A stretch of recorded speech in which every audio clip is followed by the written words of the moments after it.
ಮತದಾರರ ಪಟ್ಟಿಯಲ್ಲಿ ದಾಖಲೆಗೊಂಡಿರುವಂತಹ ಮತದಾರರ ಸಂಖ್ಯೆ 1,96,619 ಆಗಿದೆ. ಇಂದಿನ ಡ್ರಾಫ್ಟ್ ರೋಲ್ ಪ್ರಕಟಣೆಯ ಪೂರ್ವದಲ್ಲಿ ನಾವು ಸುಮಾರಷ್ಟು ಪ್ರಕ್ರಿಯೆಗಳನ್ನು ಮಾಡಿದ್ವಿ. ನಮ್ಮೆಲ್ಲರಿಗೂ ಗೊತ್ತಿರುವ ಹಾಗೆ ವಿಶೇಷ ಪರಿಷ್ಕರಣೆಯನ್ನು ಮಾಡಿದ್ದೀವಿ. ನಾವು SIR ಅಂದರೆ ಸ್ಪೆಷಲ್ ಇಂಟೆನ್ಸಿವ್ ರಿವಿಷನ್ ಅಂತ ಹೇಳ್ತೀವಿ. ಈ ವಿಶೇಷ ಪರಿಷ್ಕರಣೆಯ ಪೂರ್ವದಲ್ಲಿ ಮಾಡಿರುವಂಥ ಹಲವಾರು ಕೆಲಸಗಳಿಗೆ ಸಹಕಾರ ನೀಡಿರುವಂಥ ನಮ್ಮೆಲ್ಲ ಬೂತ್ ಮಟ್ಟದ ಅಧಿಕಾರಿಗಳಿಗೆ, BLAsಗಳಿಗೆ, ಪೊಲಿಟಿಕಲ್ ಪಾರ್ಟಿ ರಿಪ್ರೆಸೆಂಟೇಟಿವ್ಗಳಿಗೆ, ಮಾಧ್ಯಮದವರಿಗೆ, ಆಮೇಲೆ ಸಾರ್ವಜನಿಕರಿಗೆ, ನಮ್ಮ ಎಲ್ಲ ಸಕಲ ಸಿಬ್ಬಂದಿಗಳಿಗೆ ತುಂಬ ಅತ್ಯುತ್ತಮವಾಗಿ ಕೆಲಸ ಮಾಡಿರೋದ್ರಿಂದ ಎಲ್ರಿಗೂ ಸಹ ನನ್ನ ವೈಯಕ್ತಿಕವಾಗಿ ಮತ್ತು ಜಿಲ್ಲಾಡಳಿತದ ಪರವಾಗಿ ಹಾರ್ದಿಕವಾದ ಅಭಿನಂದನೆಗಳನ್ನು ಹೇಳಲಿಕ್ಕೆ ಇಷ್ಟಪಡ್ತೇನೆ. ಇವತ್ತು ನಾನು ಮತದಾರರ ಪಟ್ಟಿ ಪರಿಷ್ಕರಣೆಯ ಪೂರ್ವಭಾವಿ ಕೆಲಸಗಳನ್ನು ಏನೇನು ಮಾಡಿದ್ವಿ ಅಂತಂದರೆ ನಾವು ಮ್ಯಾಪಿಂಗ್ ಅಂತ ಮಾಡಿದ್ವಿ. ಮ್ಯಾಪಿಂಗ್ ಅಂದರೆ ಯಾವ ವ್ಯಕ್ತಿಯ ಹೆಸರು 2002ರ ಮತದಾರರ ಪಟ್ಟಿನಲ್ಲಿರ್ತದೋ ಅವರು 2025ರ ಮತದಾರರ ಪಟ್ಟಿನಲ್ಲಿದ್ದಾಗ ಅವರ ನಾವು ರಿಲೇಷನನ್ನು ಟ್ಯಾಗ್ ಮಾಡ್ತೀವಿ. ಅಂದರೆ ಅದು ಅವರ ಮೂಲ ಅವರ ತಂದೆ ತಾಯಿ ಅಥವಾ ಅವರ ಅಜ್ಜಿ ಜೊತೆ ಅವರನ್ನು ಮ್ಯಾಪಿಂಗ್ ಮಾಡೋದನ್ನು ನೋಡ್ತೀವಿ. ಆ ಪ್ರಕ್ರಿಯೆ ಮಾಡಿದ್ವಿ. ಆ ಮ್ಯಾಪಿಂಗ್ ಆಗಿದ ಮೇಲೆ ನಮಗೆ ಎನ್ಯುಮರೇಷನ್ ಫಾರ್ಮ್ ಅಂತ ಕೊಟ್ಟಿದ್ವಿ. ಈ ಎನ್ಯುಮರೇಷನ್ ಫಾರ್ಮನ್ನು ನಾವು ಪ್ರತಿ ಮನೆಗೂ ಸಹ ವಿತರಣೆ ಮಾಡಿ ಎನ್ಯುಮರೇಷನ್ ಫಾರ್ಮನ್ನು ಮತದಾರರಿಂದ ಸಂಬಂಧಪಟ್ಟಂಥ ಎಲ್ಲ ಮಾಹಿತಿಯನ್ನು ತಗೊಂಡು ಅದನ್ನು ಸಹ ನಾವು ಡಿಜಿಟೈಸ್ ಮಾಡಿದ್ವಿ.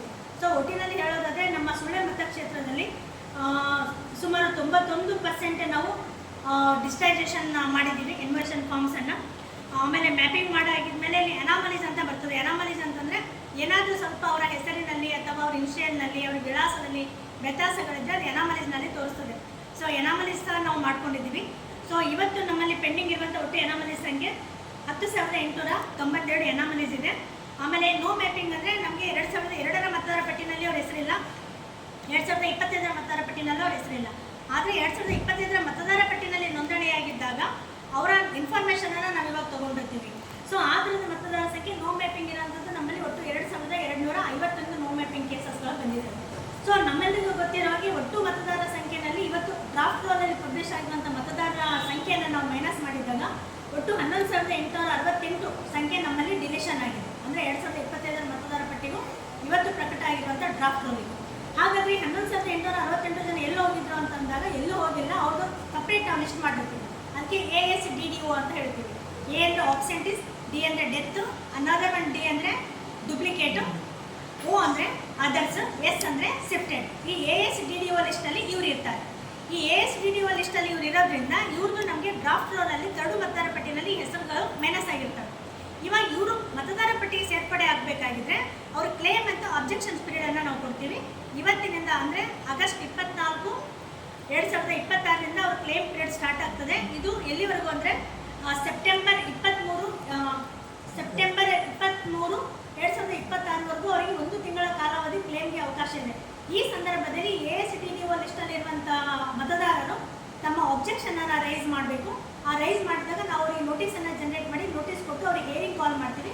ಹಿಯರಿಂಗ್ ಕಾಲ್ ಮಾಡಾಗಿದ್ಮೇಲೆ ಅವ್ರು ಕೊಟ್ಟಿರುವಂಥ ಎಲ್ಲ ಪೂರಕ ದಾಖಲೆಗಳು ಅರ್ಹ ಮತದಾರ ನೆನೆಸ್ಕೊಳ್ಳೋಕ್ಕೆ ಸೂಕ್ತವಾಗಿದ್ದರೆ ನಾವು ಪುನಃ ನಮ್ಮ ಅಂತಿಮ ಮತದಾರ ಪಟ್ಟಿಯಲ್ಲಿ ಅವ್ರ ಹೆಸರು ಸೇರ್ಪಡೆಗೊಳ್ತದೆ.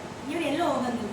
ಇದು ಸೆಕೆಂಡ್ ಥಿಂಗ್. ನಾನು ನೋ ಮ್ಯಾಪಿಂಗ್ ಮತ್ತು ಅನಾಮಲೀಸ್ ಅಂತ ಹೇಳಿದ್ದೆ ನಿಮಗೆ. ಈ ನೋ ಮ್ಯಾಪಿಂಗ್ ಮತ್ತು ಅನಾಮಲೀಸ್ ಅನ್ನುವಂಥದ್ದು ಒಟ್ಟು ಸಂಖ್ಯೆ ನಮ್ಮಲ್ಲಿ 13,143. ಈ 13,143ಕ್ಕೆ ನಾವು ಕಡ್ಡಾಯವಾಗಿ ನಾವೇ ನೋಟಿಸ್ ಜನರೇಟ್ ಮಾಡ್ತೀವಿ. ಯಾಕೆಂದರೆ ನಾವು ಮಾಡುವಂಥ ಪ್ರಕ್ರಿಯೆಯಲ್ಲಿ ದಾಖಲೆಗಳ ಸಿಗದೆ ಇರುವಂಥದ್ದು ಅದು ಮತದಾರ ಪಟ್ಟಿನಲ್ಲಿ ಇವ್ರು ಇರ್ತಾರೆ. ಇವರಿಗೆ ನಾವು ಮ್ಯಾಂಡೇಟರಿಯಾಗಿ ನೋಟಿಸನ್ನು ಜನರೇಟ್ ಮಾಡಿ ಅವರನ್ನು ಸಹ ಹಿಯರಿಂಗ್ ಮಾಡಿ ಆ ಎಲ್ಲ ದಾಖಲೆಗಳನ್ನು ಪರಿಶೀಲನೆ ಮಾಡಿ ಅಂತಿಮ ಮತದಾರ ಪಟ್ಟಿನಲ್ಲಿ ತಗೊಳ್ತೀವಿ. ಈ ನೋ ಮ್ಯಾಪಿಂಗ್ ಅನಾಮಲೀಸ್ ಹಿಯರಿಂಗ್ ಮಾಡಲಿಕ್ಕೆ ನಮಗೆ ಇರುವಂಥ ಸಮಯ 2 ತಿಂಗಳ ಕಾಲಾವಧಿ ಇದೆ. ಇದು ಸಂಖ್ಯೆ 13,143 ಇದ್ದಾಗ ಕೇವಲ ಮತದಾನ ನೋಂದಣಾಧಿಕಾರಿ ಮತ್ತು ಸಹಾಯಕ ಮತದಾನ ನೋಂದಣಾಧಿಕಾರಿ ಇಬ್ಬರಿಗೆ ಮಾತ್ರ ಎಷ್ಟು ಸಂಖ್ಯೆ ಮಾಡಲಿಕ್ಕೆ ಸಮಯದ ಅಭಾವ ಇರೋದ್ರಿಂದ ಮುಖ್ಯ ಚುನಾವಣಾ ಆಯೋಗದ ನಿರ್ದೇಶನದ ಮೇರೆಗೆ ಅವ್ರು ಕೊಟ್ಟಿರುವಂಥ ನಮ್ಮ ಗೈಡ್ಲೈನ್ಸ್ ಮತ್ತು ಇನ್ಫಾರ್ಮೇಷನ್ ಬೇಸ್ ಮೇಲೆ ನಾವು ಹೆಚ್ಚುವರಿ ಮತದಾರ ನೋಂದಣಾಧಿಕಾರಿಗಳನ್ನು ನೇಮಕ ಮಾಡಿದ್ದೀವಿ. ಅಡಿಷನಲ್ AEROs ಅಂತ ಹೇಳ್ತೀವಿ. ಒಟ್ಟು ನಮ್ಮಲ್ಲಿ 18 ಜನ ಅಡಿಷನಲ್ AEROಗಳನ್ನು ಅಪಾಯಿಂಟ್ ಮಾಡ್ಕೊಂಡಿದ್ದೀವಿ.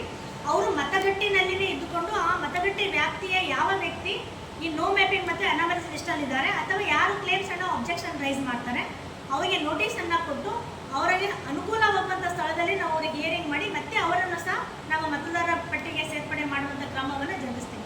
ಈ ಕ್ರಮ ಜರುಗಿಸಲಿಕ್ಕೆ ಇರುವಂಥ ಒಟ್ಟು ಅವಧಿ ಅಕ್ಟೋಬರ್ 22, 2022. ಅಕ್ಟೋಬರ್ 22ಕ್ಕೆ ಇದೆಲ್ಲ ಪ್ರೊಸೆಸ್ ಆಗಿದ್ಮೇಲೆ ಅಕ್ಟೋಬರ್ 27ಕ್ಕೆ ನಮ್ಮ ಅಂತಿಮ ಮತದಾರ ಪಟ್ಟಿ ಹೊರಬರಲಿಕ್ಕಿದೆ. ಅಂತಿಮ ಮತದಾರ ಪಟ್ಟಿಯಿಂದ ಹೊರಗೆ ಇರುವಂಥ ಅರ್ಹ ಮತದಾರರು ಯಾರಾದರೂ ಇದ್ದರೆ 1 ತಿಂಗಳ ಕಾಲಾವಧಿಯಲ್ಲಿ ಅವರು ತಮ್ಮ ಕ್ಲೇಮ್ಸನ್ನು ರೈಸ್ ಮಾಡ್ಬೋದು. 2 ತಿಂಗಳ ಕಾಲಾವಧಿಯವರೆಗೆ ನಾವು ಅವರನ್ನು ಹಿಯರಿಂಗ್ ಮಾಡಿ ಡಾಕ್ಯುಮೆಂಟ್ ಎಲ್ಲ ಪ್ರೊಸೆಸ್ ಮಾಡಿ ಅದನ್ನೆಲ್ಲ ಕ್ಲೀನಾಗಿ ನಾವು ಚೆಕ್ ಮಾಡಿ ಅರ್ಹ ಇರುವಂಥ ಎಲ್ಲ ಮತದಾರರನ್ನು ನಾವು ಅಂತಿಮ ಮತದಾರ ಪಟ್ಟಿನಲ್ಲಿ ಸೇರ್ಪಡೆ ಮಾಡ್ತೀವಿ. ಈ ಒಟ್ಟಿನಲ್ಲಿ ಹೇಳೋದಾದರೆ ಈ ವಿಶೇಷ ಮತದಾರ ಪಟ್ಟಿ ಪರಿಷ್ಕರಣೆ ಉದ್ದೇಶ ಇರುವಂಥದ್ದು ಒಂದೇ ಒಂದು, ಯಾವೊಬ್ಬ ಅರ್ಹ ಮತದಾರನೂ ಸಹ ಮತದಾರ ಪಟ್ಟಿಯಿಂದ ಹೊರಗಡೆ ಇರಬಾರ್ದು, ಯಾವೊಬ್ಬ ಅನರ್ಹ ಮತದಾರನೂ ಸಹ ಮತದಾರ ಪಟ್ಟಿ ಒಳಗಡೆ ಇರಬಾರ್ದು. ಇದು ಒಂದೇ ಇಂಟೆನ್ಷನ್ನು. ಅದಕ್ಕೆ ಬಿಟ್ಟರೆ ಬೇರೆ ಯಾವ ಉದ್ದೇಶನೂ ಸಹ ಇದಕ್ಕೆ ಇರಂಗಿಲ್ಲ. ನಮ್ಮ ಚುನಾವಣಾ ಆಯೋಗದ ನಿರ್ದೇಶನ ಮೇರೆಗೆ ನಾವು ಇಷ್ಟೆಲ್ಲ ಕೆಲಸಗಳನ್ನು ಮಾಡಿದ್ದೀವಿ. ಸಾರ್ವಜನಿಕರಿಗೆ ಅನುಕೂಲವಾಗುವಂಥ ದೃಷ್ಟಿಯಲ್ಲಿ ಸಾರ್ವಜನಿಕರು ಸಹ ತಮ್ಮ ಮತದಾರ ಪಟ್ಟಿಯನ್ನು ವೆಬ್ಸೈಟ್ನಲ್ಲಿ ನೋಡ್ಬೋದು. ಕ್ಲೇಮ್ ಆ್ಯಂಡ್ ಅಬ್ಜೆಕ್ಷನ್ಸ್ ಪೀರಿಯಡನ್ನು ನಾವು ನೋಡ್ಕೋಬೋದು. ಆಮೇಲೆ ಅವರಿಗೆ ಫಾರ್ಮ್ಸ್ಗಳನ್ನು ಫಾರ್ಮ್ 6, 6A, 7 ಮತ್ತು 8 ಎಂದು 4 ಫಾರ್ಮ್ಸ್ ಇರ್ತದೆ. ಫಾರ್ಮ್ 6 ಹೊಸದಾಗಿ ಮತದಾರ ನೋಂದಣಿ ಮಾಡ್ಕೊಳ್ಬೇಕಾದಂಥ ವ್ಯಕ್ತಿಗಳಿಗಿರ್ತದೆ. ಫಾರ್ ಎಕ್ಸಾಂಪಲ್ 18 ವರ್ಷ ಮೇಲ್ಪಟ್ಟಂಥ ವ್ಯಕ್ತಿ ಹೊಸದಾಗಿ ನೋಂದಣಿ ಮಾಡ್ಕೋಬೇಕಾಗಿದ್ರೆ ಫಾರ್ಮ್ 6 ಜೊತೆಗೆ ಅವರು ಅನೆಕ್ಸರ್ ಡಿ ಅನ್ನು ಕೊಡಬೇಕು. ಯಾಕೆ ಅನೆಕ್ಸರ್ ಡಿ ಅನ್ನು ಕೊಡಬೇಕಂದ್ರೆ ಯಾಕೆ ಅವರು ಡಿಲೇ ಮಾಡಿದ್ರು ಮತದಾನ ನೋಂದಣಿ ಮಾಡ್ಕೊಳ್ಳಿಕ್ಕನ್ನ ಒಂದು ಡಿಕ್ಲರೇಷನ್ ಫಾರ್ಮ್ ಇರ್ತದೆ. ಫಾರ್ಮ್ 7 ಅನ್ನು ನಾವು ಡಿಲಿಷನ್ಗೆ ಕೊಡ್ತೀವಿ. ಫಾರ್ ಎಕ್ಸಾಂಪಲ್ ನಮ್ಮ ಕುಟುಂಬದ ಸದಸ್ಯರಲ್ಲಿ ಯಾರಾದರೂ ಒಬ್ಬರು ಡೆತ್ ಏನಾರು ಆಗಿದ್ರೆ ಅವರನ್ನು ನಾವು ತೆಗಿಬೇಕಾಗಿದ್ರೆ, ಅಥವಾ ಮದುವೆ ಮಾಡ್ಕೊಂಡು ಹೋಗಿ ಪರ್ಮನೆಂಟಾಗಿ ಅವ್ರು ಲಂಡನ್ ಮೇಲೆ ಶಿಫ್ಟ್ ಆಗಿದ್ದಾಗ ಅವ್ರ ಹೆಸರನ್ನು ತೆಗಿಬೇಕಾಗಿದ್ರೆ, ಅಥವಾ ಬೇರೆ ಯಾವುದೇ ನಿಮಿತ್ತ ಅವರು ತಮ್ಮ ಸಂಪೂರ್ಣವಾದ ವಿಳಾಸವನ್ನು ಬದಲಾವಣೆ ಮಾಡ್ಕೊಂಡು ಶಿಫ್ಟ್ ಆಗಿದ್ರೆ ಅಂಥದ್ದಕ್ಕೆಲ್ಲ ನಾವು ಫಾರ್ಮ್ 7 ಮುಖಾಂತರ ಡಿಲಿಷನನ್ನು ಮಾಡ್ಕೋಬೋದು.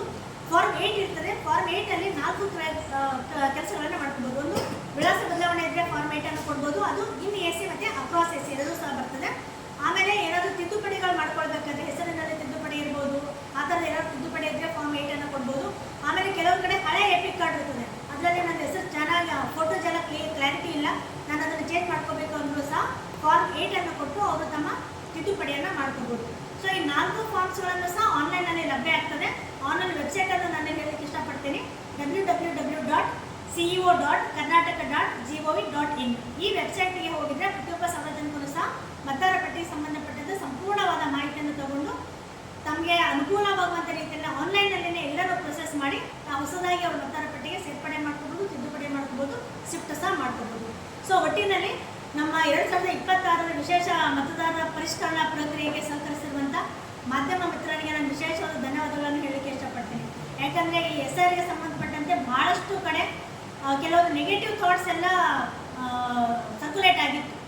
ಆದರೆ ನಮ್ಮ ಸುಳ್ಯ ಮತಕ್ಷೇತ್ರಕ್ಕೆ ಸಂಬಂಧಪಟ್ಟಂಗೆ ಎಲ್ಲ ಮಾಧ್ಯಮ ಮಿತ್ರರು ಡೇ 1 ನಮಗೆ ಒಳ್ಳೆಯ ಸಹಕಾರವನ್ನು ಮಾಡಿದರೆ ಪ್ರತಿದಿನ ನಾವು ನಿಮಗೆ ಪ್ರೆಸ್ ನೋಟ್ ಕಳಿಸ್ತಾ ಇದ್ವಿ ಸಾಯಂಕಾಲಕ್ಕೆ, ಅದನ್ನು ಸಹ ಪಬ್ಲಿಷ್ ಮಾಡಿದ್ರಿ.